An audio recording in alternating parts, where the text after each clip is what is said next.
And welcome back to the show. It's been an emotional and very successful past 6 months or so for Julia Smit.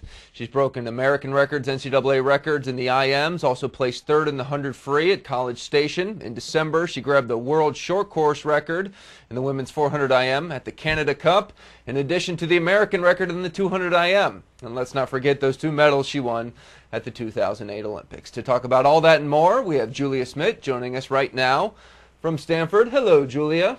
Hi. Welcome back to the show. Thank you. Already have practice today? Yeah, this afternoon, not this morning. So, World Championships is the next focus, but let's look back a little bit because it has been quite a whirlwind past 6-8 months for you. How do you reflect on all of that success? It's been a lot of fun. Just coming back from this summer into college season, it's been a lot different. I felt a lot more confident and just have had a lot more fun with swimming and racing in general. NCAAs were awesome, probably my best one so far, college career. So I just had a lot of fun this year. We're just showing the end of your 400 IM at NCAAs, and I notice you don't really react much. I mean, you just swam one of the fastest times in history, but you're not even really smiling. What's the deal? I don't know. My coach always gives me a hard time for that.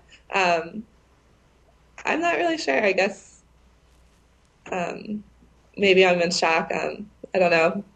Were you not happy with the swim? No, I was definitely happy with the swim. My goal was to go under 4 minutes, but I mean, at a meet like NC2As, I feel like the main focus is just to put your hand on the ball first and win and score the points for the team, and that's really what I was focused on, and I know my teammates were focused on too. So I was happy with that swim. Are you not a person that gets really excited over a big win, or do you like to stay more reserved? And if so, is there a reason for that? I feel like I stay more reserved. I mean, I feel like maybe on a relay swim that we won, I would get more excited. I'm not sure why. My relay swim for Pan Am's was probably my biggest celebration. There's a picture of me with my arm in the air, and that's probably the most I've ever celebrated. I don't know. So one arm in the air is about as pumped up as you'll get? Yeah. All right, so we're not going to see you like Michael Phelps behind the blocks after a relay in Beijing? Well, maybe if I swim in a race like that, I probably would celebrate more along those lines. So. Okay, so right now is the renaissance, the golden age of American women IM, well, men too, but it just seems like there's this logjam of great IMers in America. You've got you and Beisel and Hoff, and I mean, it's just coming out of the woodwork. So what is the plan for you? What's the strategy when it comes to international meets and qualifiers? Well, I've been training a lot of IM, and I mean, last summer I didn't get to compete in the Olympics in the IM, which was, I mean, it was fine because I got to go and swim in the relays and it was awesome. But I think a goal for this summer is to really qualify for Worlds in an individual event, either the 200 or 400 IM. So I've been working a lot on that in practice, and even though the competition's really tough right now, I feel like I'm right up with them. So. Were you surprised, or were you disappointed that you didn't win Swimmer of the Meet at the NCAAs? Because there was obviously a case to be made for you.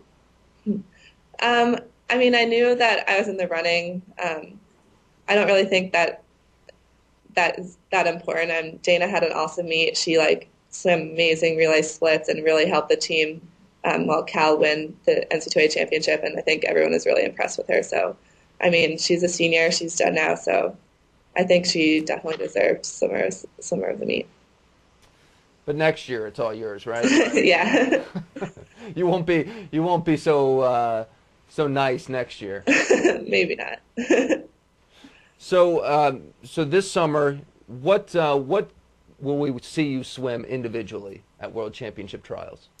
So right now, I think I have the 400, 200 IM, and the 100 and 200 free. I don't really know the lineup that well. Maybe I'll throw a 50 free in there just for fun, but that's what I'm thinking right now.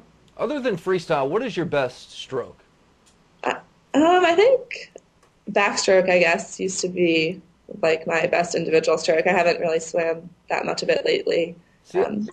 Yeah. I thought that too maybe, but you were awesome in the breaststrokes at NC2As on the IMs. I don't know if it's just because you were better than the other ladies who are IMers, but I mean, do you think you could jump in and do a 200 breaststroke and go top 8 at NCAAs? I don't know. That's what my coach was saying that at the last day. He was like, "Well, maybe we should think about tuning breaststroke." And I was like, "Oh, I don't know." So I think it's kind of like a new thing. My breaststroke, it just kind of like started getting a lot better this year. So we'll see. Your coach and I are on the same page right now. I like this. Is your coach there? I hear somebody in the background. No, they're not here right now. Who's there? Who's there with you in the room?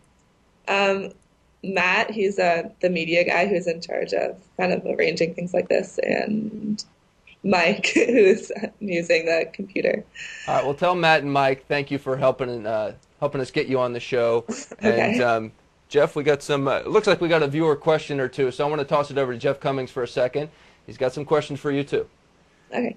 Hey, Julia, there was a little bit question about your IM strategy from one of our viewers, and who noticed that your IMs, you were touching, especially the forehand IM, you touched 7th after the fly, and then you went from 7th to 1st after the breast.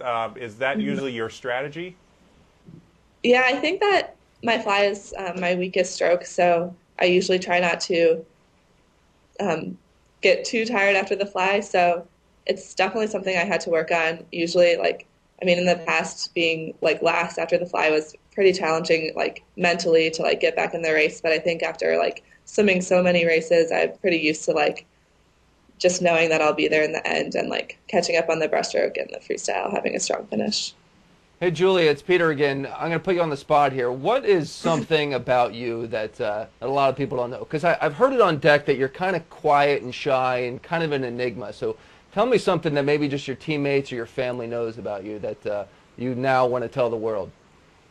Oh gosh, I don't know. I don't think I'm that shy. I just think I maybe I like take a while to like warm up to like till I really know people to like be my true self. I don't really know. Let's see. I'll just talk about my major and minor for a little bit, but I'm doing a minor in studio art at Stanford, and I'm really into art and sewing, and I sew my own dresses and clothes, and I'm taking photography this quarter, so that's something I'm really interested in right now, but I don't know. That's good. Thank you. Yeah. You did well with that one. Julia, thanks a lot for coming on the show. Appreciate it. You're welcome. Thank you for having me. All right, that's Julia Smit joining us from Stanford. Learned a little something new about Julia today. Hope you enjoyed it. We'll take a quick break. When we come back, we'll catch up with open water sensation Britta Camera.